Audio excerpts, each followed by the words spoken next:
धर्मांतरण वाला जाल।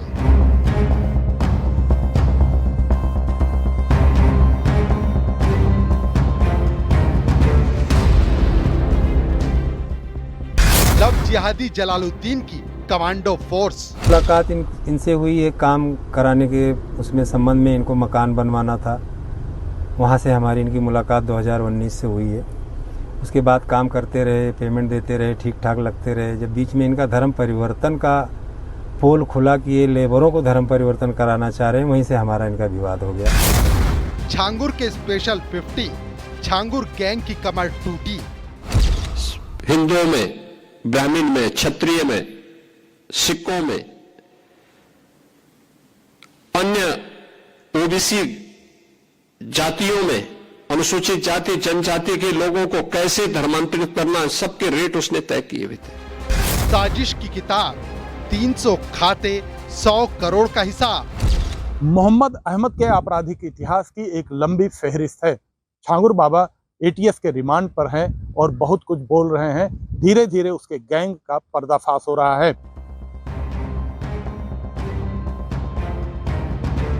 उत्तर प्रदेश में अवैध धर्मांतरण रैकेट के मास्टरमाइंड जलालुद्दीन और छांगुर बाबा की गिरफ्तारी के बाद जैसे जैसे एटीएस की जांच आगे बढ़ रही है, वैसे वैसे उसके काले साम्राज्य की परतें भी खुल रही हैं। अब छांगुर गैंग की कमांडो फोर्स का खुलासा हुआ है, तो वहीं 100 खातों और 300 करोड़ की अवैध फंडिंग की भी जानकारी मिली है।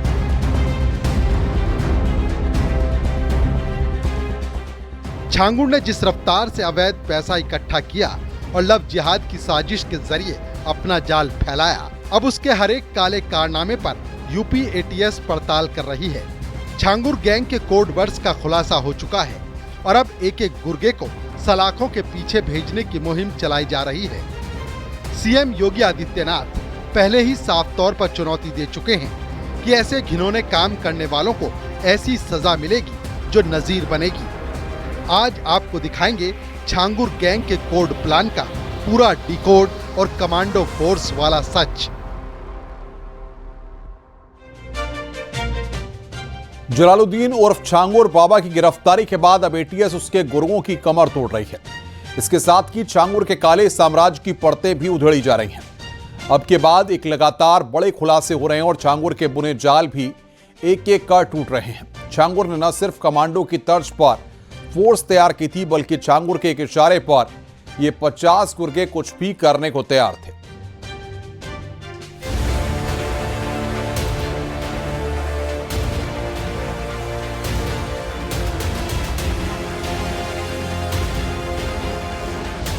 उत्तर प्रदेश में अवैध धर्मांतरण रैकेट का पर्दाफाश हुआ और गैंग लीडर जलालुद्दीन और छांगुर बाबा की गिरफ्तारी के बाद अब एटीएस उसके गुर्गों की कमर तोड़ रही है। इसके साथ ही छांगुर के काले साम्राज्य की परतें भी उधेड़ी जा रही हैं। अब जो बड़ा खुलासा हुआ है वो उसके निजी कमांडो फोर्स को लेकर है। सूत्रों के मुताबिक छांगुर बाबा ने करीब 50 युवकों की एक स्पेशल फोर्स तैयार कर रखी थी जो उसके इशारे पर काम करते थे। ये युवक न सिर्फ धर्मांतरण की साजिश में छांगुर गैंग की मदद करते थे, बल्कि लोकल लेवल पर डर, दबाव और हिंसा फैलाने में भी जलालुद्दीन और छांगुर के हथियार बने हुए थे। ट्रैवल हिस्ट्री और बैंकिंग ट्रांजैक्शन से अवैध धर्मांतरण रैकेट को तार-तार करने में जुटी हैं एजेंसीज और इन बैंक खातों से ही हो रहे हैं खुलासे। नवीन उर्फ जलालुद्दीन, नीतू उर्फ नसरीन और जमालुद्दीन उर्फ छांगुर बाबा और उसकी फर्मों के बैंक खातों की डिटेल इन्वेस्टिगेशन के पहले दौर में एजेंसीज जुटा रही हैं। ये बात अब तक सामने आ गई है कि नवीन ने कई वोस्ट्रो अकाउंट खोल रखे थे जो बहुत ही बड़े कारोबारी इस्तेमाल करते हैं। आखिर नवीन के पास ऐसा कौन सा कारोबार था जिसके लिए उसको वोस्ट्रो अकाउंट्स की जरूरत पड़ रही थी? करोड़ों रुपए इन खातों में विदेशों से जमा कराए गए हैं। ये सभी युवक छांगुर बाबा की बलरामपुर में मौजूद आलीशान कोठी में ही रहते थे। उनके लिए अलग अलग कमरे, खाना पीना, कपड़े से लेकर हर जरूरत की चीजें छांगुर बाबा की तरफ से मुहैया कराई जाती थी। पूछताछ में पता चला कि इन युवकों को बाकायदा ट्रेनिंग जैसी प्रक्रिया से गुजारा गया था और छांगुर के काले कारनामों को अंजाम देने और उसके किले की सिक्योरिटी करने के लिए तैयार किया गया था। यही नहीं भारत से भी कुछ रकम इन विदेशी बैंक खातों में जमा कराई गई हैं। अब इनकी सारी डिटेल्स इसलिए एजेंसीज के पास आ चुकी हैं क्योंकि अब इस पूरी इन्वेस्टिगेशन में सेंट्रल गवर्नमेंट की एजेंसीज ईडी, एनआईए और आईबी भी इंटरेस्ट ले रही हैं और अपने जांच के मुताबिक इनपुट दे रही हैं। लिहाजा ये जांच अब एक बहुत ही गहन जांच बनती चली जा रही है।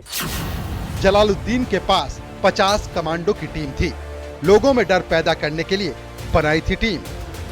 छांगुर की किलेनुमा कोठी में रहते थे ये कमांडो। छांगुर ने इन युवकों को दिलाई थी कड़ी ट्रेनिंग। छांगुर के इशारे पर साजिश रचते थे कमांडो। धर्मांतरण, लव जिहाद में मदद करते थे कमांडो। भय, दबाव और हिंसा फैलाने का भी आरोप। आसपास के इलाकों में बनाया था छांगुर का दबदबा। 50 लाख देने के बाद अहमद के ऊपर दबाव बनाने लगा कि सारी प्रॉपर्टी किसानों से हमारे नाम करवा दो, तभी हम पैसे देंगे, नहीं तो नहीं देंगे। अहमद ने वो करा नहीं पाया, वो उतना माली हालात उसका ठीक नहीं था। इसी के दम पे वो डील कर लिया था कि छांगुर पैसा देगा तो हम आगे किसानों को पेमेंट देके ज़मीन लेंगे, लेकिन ये बीच में फंसा के उसको ब्लैकमेल करने लगा। उसके बाद में फिर मुकदमेबाजी शुरू हो गई छांगुर की तरफ से भी, अहमद की तरफ से भी। अहमद वहाँ से मुकदमा किया, छांगुर यहाँ से मुकदमा किया, अभी चल रहा है।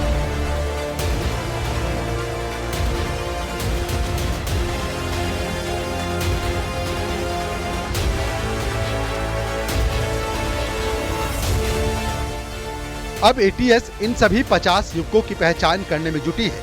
साथ ही ये भी पता लगाने में जुटी है कि इन युवकों का इस्तेमाल कहां-कहां किया गया। धर्मांतरण के किन-किन मामलों में इनकी भूमिका रही, इसकी भी जांच की जा रही है।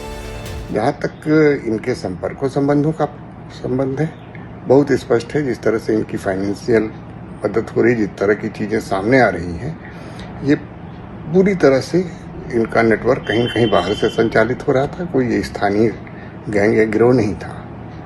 तो जब इस तरह की संगठित चीजें होंगी तो लेटेस्ट चीजें होंगी, मनी लॉन्ड्रिंग सामने आएगी, सोशल नेटवर्किंग सामने आएगी, आपका कोड वर्ड सामने आएगा। तो ये कोई बहुत नई चीज नहीं है।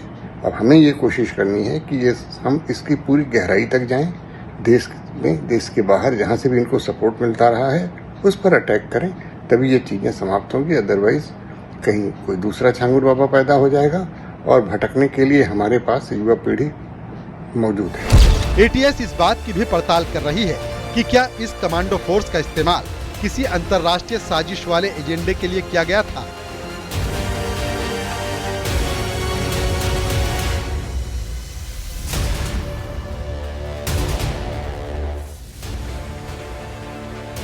आखिर छांगुर के मन में इस कमांडो फोर्स के जरिए कौन से गलत इरादे पल रहे थे, ये तो अब जांच के बाद ही खुलासा हो पाएगा।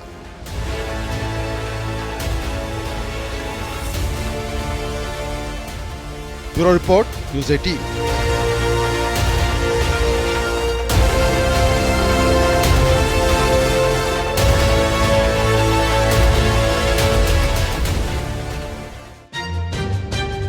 अवैध धर्मांतरण मामले में जलालुद्दीन उर्फ छांगुर के ठिकाने पर शिजर ए तैयबा किताब मिली है, जिसके जरिए वो लव जिहाद के लिए लोगों को प्रेरित करता था।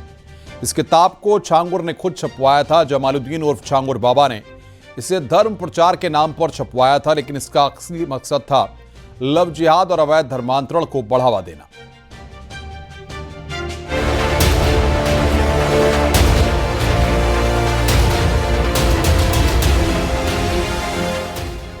लव जिहाद और धर्मांतरण वाले केस में छांगुर के रेड कार्ड वाली साजिश का खुलासा हुआ तो हर कोई चौंक गया। अब जैसे जैसे जांच आगे बढ़ रही है तो एक के बाद एक कई खुलासे हो रहे हैं। अवैध धर्मांतरण मामले में जलालुद्दीन और छांगुर के ठिकाने पर शिजर तैयबा किताब मिली है, जिसके जरिए वो लव जिहाद के लिए लोगों को प्रेरित करता था। जलालुद्दीन और छांगुर बाबा ने इसे धर्म प्रचार के नाम पर छपवाया था, लेकिन इसका असली मकसद था लव जिहाद और अवैध धर्मांतरण को बढ़ावा देना। धर्मांतरण के गुनाह का मास्टरमाइंड जलालुद्दीन और छांगुर से जब एटीएस ने तफ्तीश की और पूछताछ की तो उसमें चौंकाने वाले खुलासे हुए। दरअसल ये जलालुद्दीन कोड का इस्तेमाल किया करता था, यानी कि कोड वर्ड में बात करता था, और वो कोड इस तरह के थे जो पूछताछ में सामने आए हैं। वो सीधे तौर पर कहा करता था कि दर्शन, ऑपरेशन, मिट्टी पलटना, काजल जैसे तमाम कोडवर्ड का इस्तेमाल करता था जिससे वो पकड़ा ना जाए। इसके अलावा जलालुद्दीन और छांगुर बाबा पर सूत्रों के हवाले से अहम जानकारी सामने आई है। यूपी एटीएस को मिले कॉल रिकॉर्डिंग के मुताबिक जलालुद्दीन और छांगुर बाबा अपने सहयोगियों और एजेंटों के साथ कोड वर्ड में फोन पर बात करता था। छांगुर बाबा के कोड को जब डिकोड किया गया तो बहुत बड़ा खुलासा हुआ। छांगुर बाबा लड़कियों को प्रोजेक्ट नाम से पुकारता था। पुलिस की गिरफ्त में आया और जब पूछताछ हुई तो उसमें इन कोडवर्ड का खुलासा हुआ। इन कोडवर्ड को अगर डिकोड किया जाए तो उन कोडवर्ड के बारे में अगर मिट्टी पलटने की बात की जाए तो मिट्टी पलटने के लिए वो इस्तेमाल करता था कि यानी कि धर्मांतरण कर दिया गया। वहीं दूसरी तरफ काजल यानी कि मानसिक रूप से प्रताड़ित करना, दर्शन मतलब जो लड़की है जिसका धर्मांतरण इनको करना है उसके बारे में उसको देख लिया यानी कि दर्शन कर लिया। वहीं दूसरी तरफ इस तरह के कूट का इस्तेमाल करने वाले इस धर्मांतरण के मास्टरमाइंड जलालुद्दीन और छांगुर की नेपाल से ज्यादा कई देशों में कनेक्शन भी मिले हैं। जो कॉल रिकॉर्डिंग इस वक्त यूपी एटीएस की जांच में निकलकर सामने आई है, उसको जब डिकोड किया गया तब ये बात निकलकर सामने आई कि जलालुद्दीन और छांगुर जब अपने किसी सहयोगी या एजेंट से फोन पर मिट्टी पलटना शब्द का इस्तेमाल करता था तब उसका मतलब होता था धर्मांतरण। लड़कियों को वो प्रोजेक्ट नाम से पुकारता था। उसकी कॉल रिकॉर्डिंग में काजल शब्द का भी इस्तेमाल हुआ है। इसका मतलब होता है लड़कियों को मानसिक तौर पर परेशान करो। और जब आखिर में दर्शन शब्द का इस्तेमाल होता था तो अब इसका मतलब होता था उससे अब मिलवाना है। मिट्टी पलटना मतलब धर्म परिवर्तन, प्रोजेक्ट यानी लड़कियां, काजल करना मतलब मानसिक प्रताड़ना देना, आखिरी दर्शन यानी छांगुर से मुलाकात। गैंग का खुलासा किया गया है, उसकी अब तक की जो कार्यप्रणाली है, अब तक की इन्वेस्टिगेशन से, इंक्वायरी से जो चीज़ें सामने आई हैं उनसे बड़ा स्पष्ट हो रहा है कि ये कोई छोटा मोटा एक स्थानीय स्तर का गैंग नहीं है। ये पूरी की पूरी प्रक्रिया विदेशों से संचालित है, विदेशों से इनको मदद मिल रही है और इनकी जड़ें देश के हर कोने हर जगह पे है। बिल्कुल एक संगठित माफिया नेटवर्क की तरह से ये गिरोह काम कर रहा था और ऐसे इस तरह के जब बड़े बड़े आपराधिक और संगठित गिरोह काम करते हैं तो उसमें कोडवर्ड्स का प्रयोग कोई नई बात नहीं है। अगर आप कोडवर्ड की ही खाली बात करें तो अंग्रेजों के ज़माने में जो ठगों का गैंग होता था, जो ठगी के दौरान लोगों को मार देते थे, उनके टाइम में भी कोडवर्ड चलते थे। तो कोडवर्ड तो हमेशा किसी भी संगठित अपराध को सुचारू रूप से चलाने के लिए एक अनिवार्य आवश्यकता है। छांगुर गैंग ने न सिर्फ अपने साजिश के जाल को फैलाने के लिए हर तरह का प्लान बुना था, बल्कि वो इतना एहतियात बरत रहे थे कि पूरी कोड लैंग्वेज तैयार कर लव जिहाद में उसका इस्तेमाल किया जाता था ताकि कोई सबूत पीछे ना छूटे। लेकिन यूपी एटीएस ने न सिर्फ ये कोड क्रैक कर लिए बल्कि छांगुर को भी सलाखों के पीछे पहुंचा दिया। Bureau report, news 18।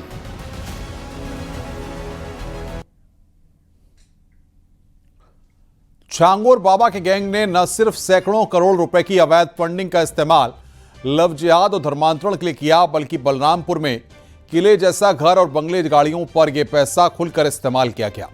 अब एटीएस समेत तमाम एजेंसियां छांगुर के इस घिनौने खेल की जड़ें खोदने में जुटी हैं।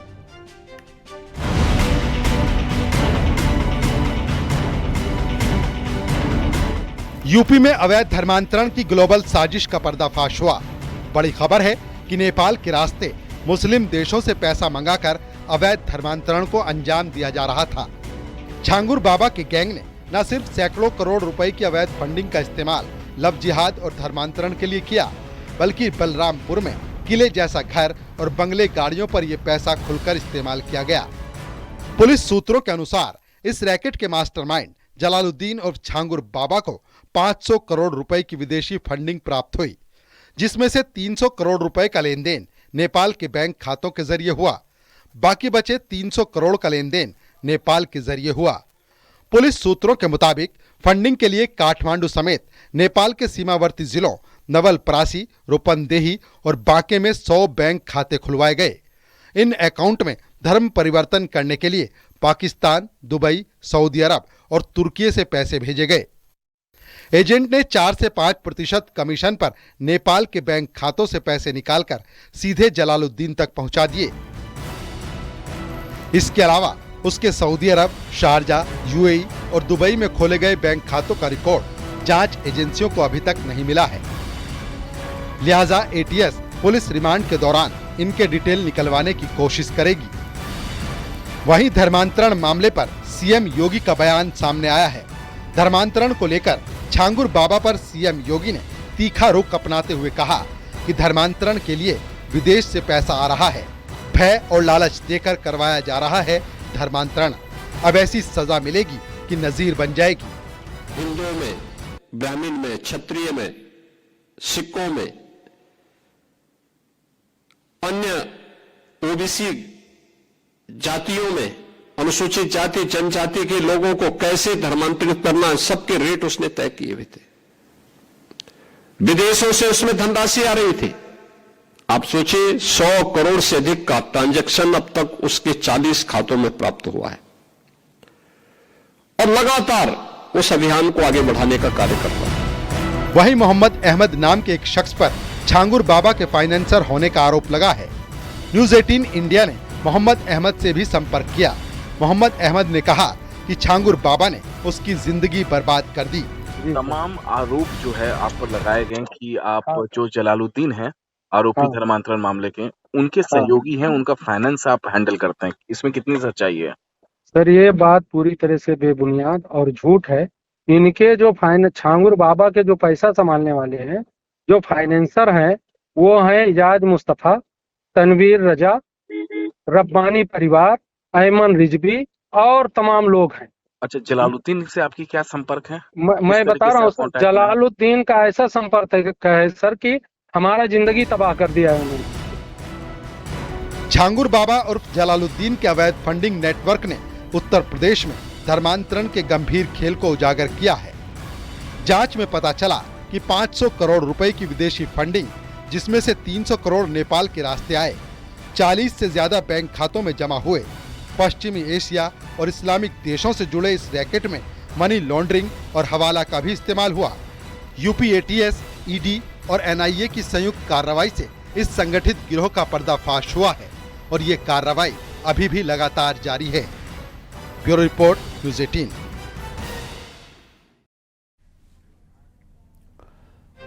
जलालुद्दीन उर्फ छांगुर बाबा को लेकर जांच एजेंसियों की पूछताछ में बड़ा खुलासा हुआ है। जलालुद्दीन उर्फ छांगुर बाबा हिंदू धार्मिक इलाकों में फंडिंग का टारगेट था। अवैध धर्मांतरण के लिए अयोध्या, काशी, मथुरा को सिंडिकेट ने टारगेट पर रखा था। इस गैंग का मकसद सिर्फ धर्मांतरण नहीं था, बल्कि इलाके की डेमोग्राफी बदलना भी था। देखिए report.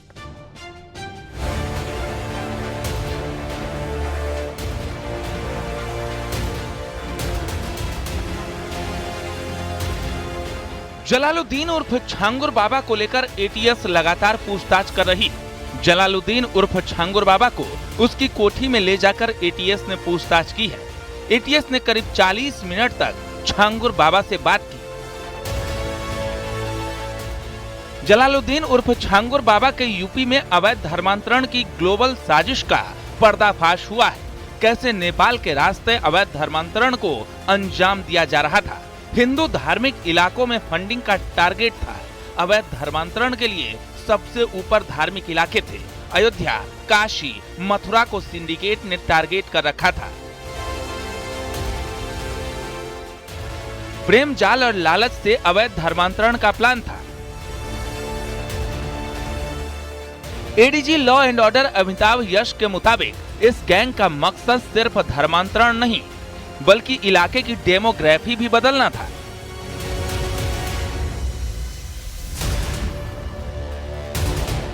Some person sitting abroad would not invest such huge amounts for conversion only.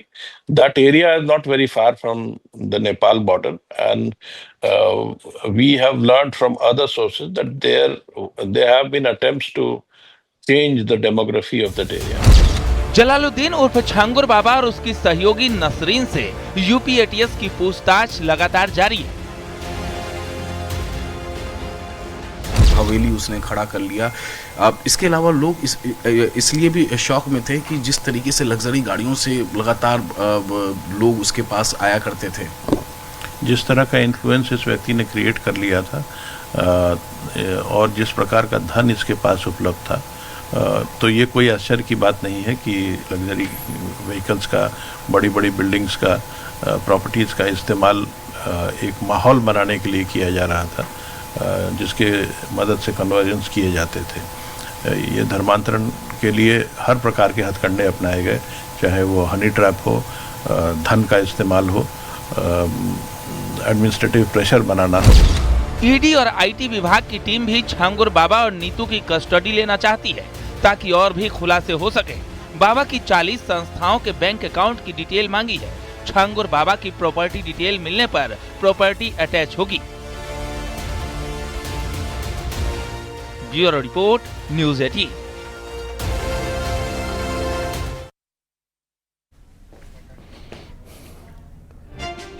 Jalaluddin उर्फ छांगुर के अवैध धर्मांतरण गैंग में शामिल मोहम्मद अहमद की क्राइम कुंडली भी जांच एजेंसी खंगाल रही है। बलरामपुर से लेकर पुणे तक मोहम्मद अहमद ने छांगुर की मिलीभगत से अकूत दौलत कमाई है। बलरामपुर में साल 1993 में पूर्व सांसद पर हमले का केस अब भी चल रहा है। उस घटना को याद कर लोग आज भी सिहर उठते हैं। जाहिर है छांगुर का राइट हैंड कहा जाने वाला मोहम्मद अहमद इस गैंग का सक्रिय सदस्य है।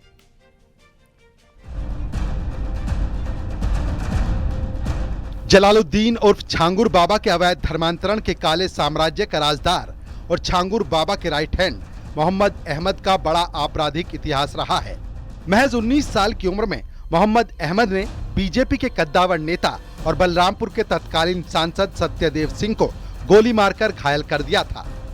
ये घटना 1993 में विधानसभा चुनाव में मतदान के दिन नया नगर बूथ पर हुई थी। कोतवाली उतरौला क्षेत्र में स्थित नया नगर मोहम्मद अहमद का पैतृक गांव है। विधानसभा चुनाव में मतदान के दिन बूथ कैप्चरिंग की सूचना पर तत्कालीन सांसद सत्यदेव सिंह नया नगर बूथ पर पहुंचे थे। बूथ कैप्चरिंग का विरोध करने पर मोहम्मद अहमद और अन्य 5 लोगों ने मिलकर सत्यदेव सिंह पर जानलेवा हमला किया और गोली मारी थी।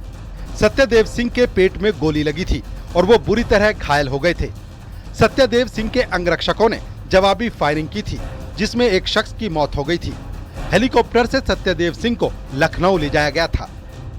भैया हम जब पहुंचे तो गोली दड़ा था, वो हमारे वैसे लंबे थे, ऐसे चली नहीं तो हम ही चले जाते। अगर थोड़ा और नीचे चलकर तो हम चले तो हमारा तो कोई 75 नहीं होता। आप भी वहाँ मौजूद थे जब हम पहुंचे ना जीप लेके पहुंचे। इस घटना में 6 लोगों के खिलाफ कोतवाली उतरौला में मुकदमा दर्ज किया गया था, जिनमें मोहम्मद अहमद भी शामिल है। हालांकि सत्यदेव सिंह का 2020 में निधन हो चुका है, लेकिन ये मुकदमा आज भी न्यायालय में विचाराधीन है। कोतवाली उतरौला का मुकदमा है जो कि न्यायालय श्रीमान एडीजे फर्स्ट महोदय का आज भी विचाराधीन है। और उस समय विधानसभा चुनाव में सदैव सांसद जो सत्यदेव सिंह जी थे उस समय भाजपा के सांसद थे और नया नगर बिशुनपुर में उस समय वो आए हुए थे और उनके ऊपर जानलेवा हमला करके ये जो मोहम्मद अहमद खां है ये था और इसके साथ में 2-3 साथी और थे। इन लोगों ने उनको घायल कर दिया था। मोहम्मद अहमद एक शातिर और गिरोहबंद संगठित अपराध को अंजाम देता आया है। महाराष्ट्र के पुणे और उतरौला में मोहम्मद अहमद की करोड़ों की संपत्ति सामने आई है, जिसकी जांच चल रही है। सर्वेश सिंह, न्यूज़ 18, बलरामपुर। रुक रहे हैं यहां पर ब्रेक के लिए। खबरों का सिलसिला लगातार जारी है।